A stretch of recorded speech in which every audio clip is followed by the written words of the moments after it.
Here's something that I've noticed. Where's that? First off, once again, they play out the number of I'm supposed to be gay or trans or whatever. No, I'm not fucking stupid. So, yeah, whatever. But they always, that's not the first time they've used that slight. And it's always their weakness. Because if who a person who externalizes can't have the person they're trying to externalize on be stronger than what they are, because if they can't do that, if they think that, then they cannot control them. Guess what? So now the attacks will be even greater. So it's the way bigots work. They do the same thing. They're usually a bunch of little bitches. Personally, they are the most cowardly of all. And then they run back to see, then they run back to the, like, it's a little dog running back to the big dog, and then the big dog, you're supposed to give the credit.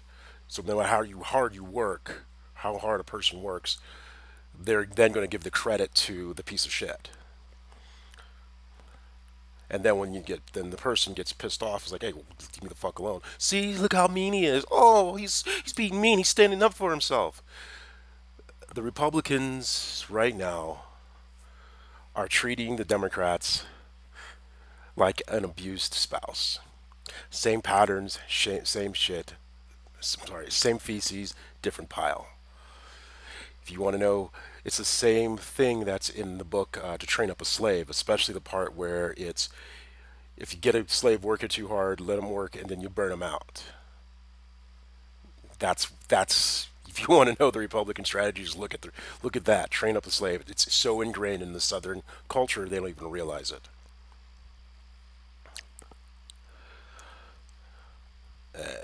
And that's how bigots operate. And the difference between a bigot and a racist just is proud of whatever who they are, but they still have enough integrity to see another person. A bigot is is an externalizer that depends on race or depends on an external uh, presupposition of a person. It's just the person who externalizes the negative traits of themselves onto others. So everything that the Republicans or Mitch McConnell is saying is basically himself. All those negatives. Remember, oh well, it's a Tracy Abrams bill or whatever. It's that black woman's bill. They're coming for you. Boogeyman, boogie woman, boogie whatever. And it's showing their cowardice. Now, the reason I have it back onto this one is back to I put this one out, and when I went through it, in the end, you know, showed what was really at stake. And what's the next thing they did is they're saying, oh, he must be gay. Oh, he's trans. He needs to go get a trans thing. That means I'm hitting all the right buttons. If you have to devalue me, that means my value is more than you're able to counter, and it's more than you're worth. I'll let that sink in. If you have to devalue me in order to make your point or to discredit a statement, if you have to devalue the messenger, I want you to say the messenger, devalue the person, then it makes you question: are you really?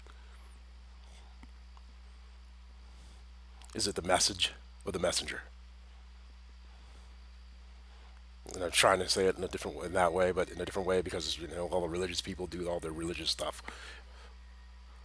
But in this case, this is just simple. A person or persons who externalize their negativity onto others do it in the exact same way. So they want something about what was said on this video the last time when I went over this mind map freaked them out. And who's them? Well, you can create whoever the boogeyman, the persons who do not want you to have, who want the people to have voting rights, the persons who are more invested in in in people staying poor.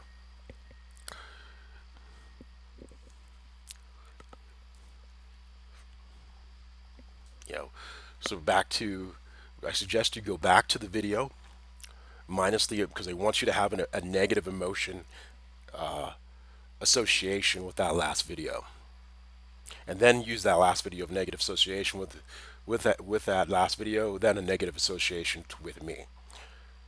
That's their lie. That's their cover up. Okay? Now you know how they're going to play that game. Now they've given away their first position. How are you going to use it to move forward? Right. All you have to do is, you know, the Republic, they are, we knew the vote wasn't going to go through. No problems. Schumer says we're just going to keep bringing it back to the floor. That's fine. And it doesn't matter until you make them break their lungs. Make 41 senators sit there for a week nonstop, having to talk. One of them has to talk nonstop for 1 week, 2 weeks. They're so morally obligated to keep the American voter from getting their rights and maintaining their rights to vote. Let them speak all the way until 2022, until voting. Keep them on the floor.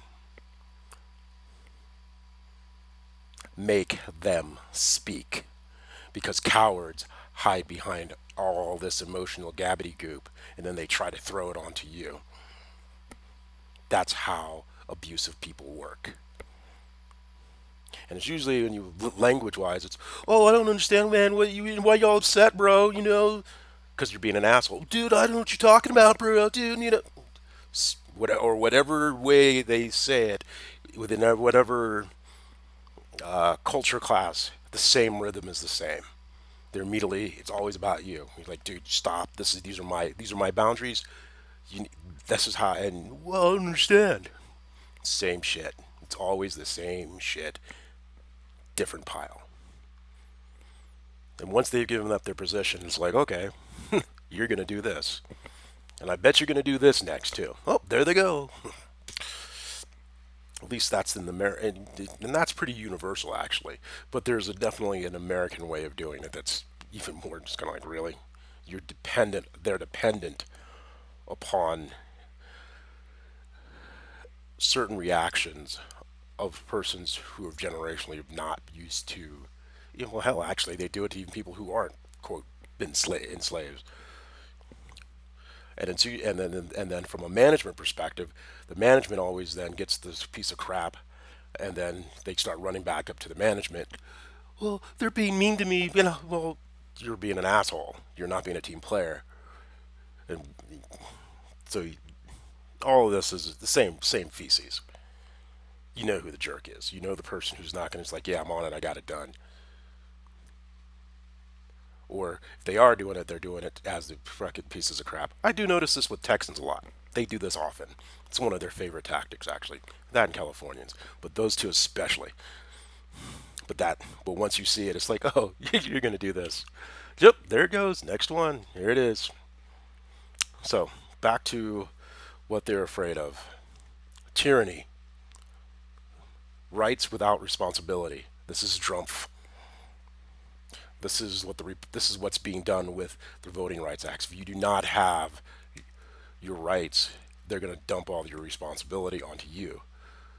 And doesn't matter who you, as long as you're a worker or as long as you're in that group that you ain't in, as George Carlin would say, that's what happens. Without your voting rights, they're going to dump responsibility onto you as a worker, and you're not going to get any of the capital of the largesse of our great government of who we are.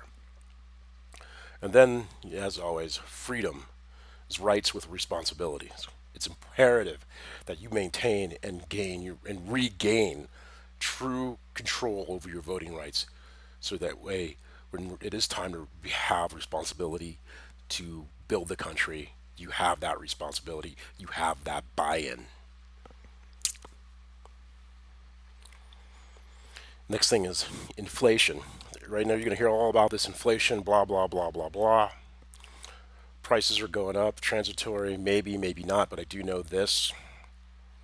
That whole get back to work. That's one of the most bigoted things that you hear, and they do that, and they use that. The bigots use that to inflame others. But because what they'll do is go back to work, and then go back to work means go get this job that you can barely live on, you can barely make anything, and if you work too hard, we're going to kick you in the teeth for working too hard. But if you not work hard enough, then we're going to kick you in the teeth for not working hard enough. Train up a slave. And then also they're not going to, as if you're a quote a minority, go get a job. They're not going to let you.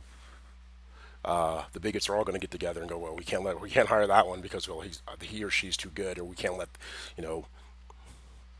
But then go get a job. The inflationary pressure, if they can't raise wages, but they still want to keep paying CEOs 20,000 times more money than the average worker, that's not. I don't know any worker who's going to be like, well, that's fair. No, that's unfair as hell. So why should they barely just get along, get going, and you're still paying CEOs 20, 30,000 times more? Or maybe that might be an exaggeration, but it's still ridiculously way more than the workers. And it's back to all this cash that's been turned into the economy. It's been our corporations have been buying back their shares. We're not number one in a lot across the board in many things, but our share prices are up. The disconnect between Main Street and Wall Street is too far. It is unsustainable.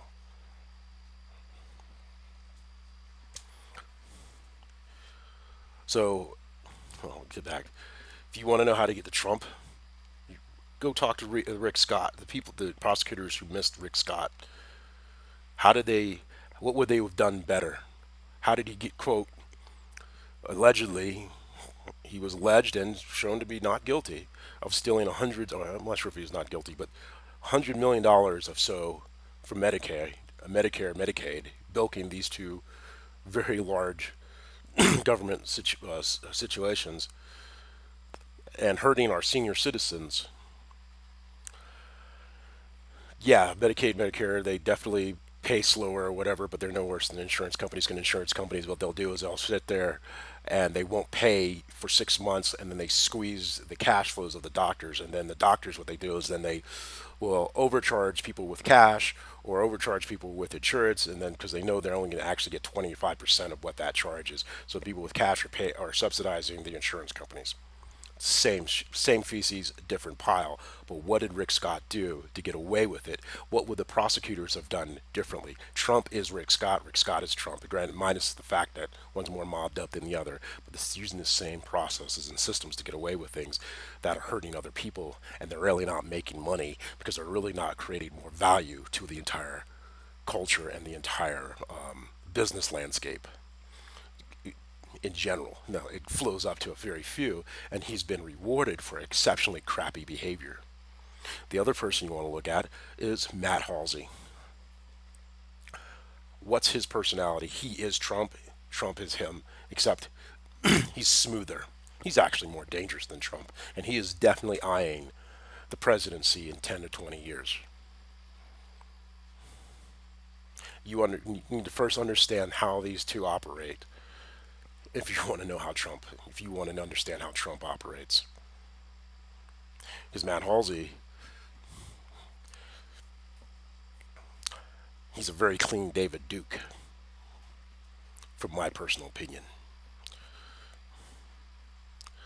So, go back and watch the other video where I was talking about where everyone's so dour. We're Americans. We do big things so we can do great things. It's all right to be down. It's all right to say, "Oh, that's going to be a big mountain to climb." Yeah, but the way you climb it is, yep, that's a big mountain to climb. Let's do this. But you got to worry, you got to understand and know what the sounds of those who are cowardice, who want to actually, oh, look at, we get him going, then we're almost to the top, would push you out of the way. They always give themselves away at the bottom. And the closer to the top, the more they'll start screaming.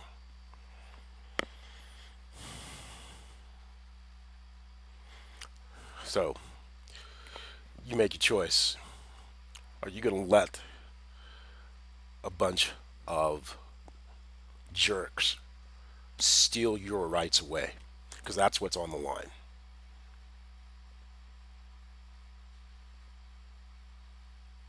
I don't think so. I don't know any American who wants that. I don't want that. Voting is precious. Having sovereignty over yourself is precious.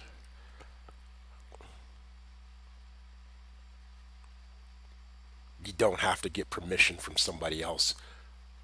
That permission is granted to you by birth or naturalization.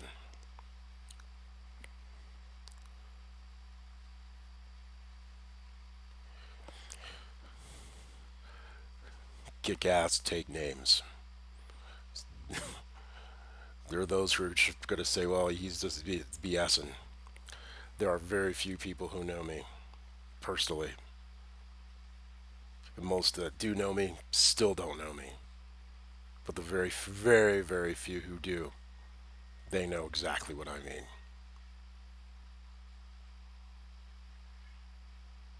I ain't a shit talker. I have never been a shit talker. It's just not who I am.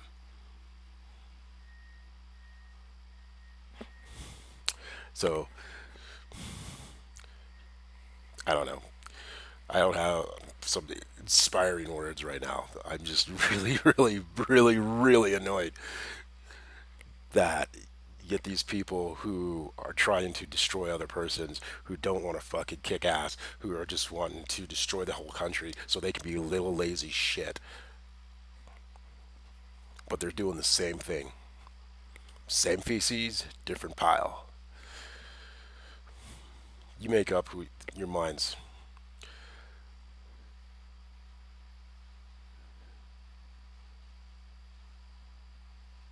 We have an opportunity of a generation.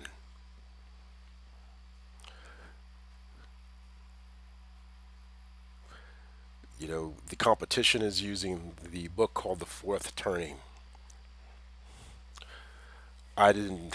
I I've seen videos. I haven't actually read that particular book, but I do know I saw you could see these patterns building anyways. This is the opportunity of a lifetime. These two bills are the opportunity of generations.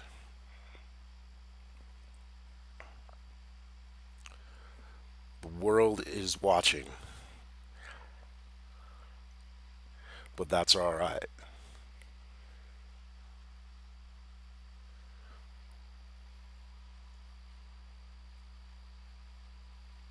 We do great things because we do big things, one bite at a time.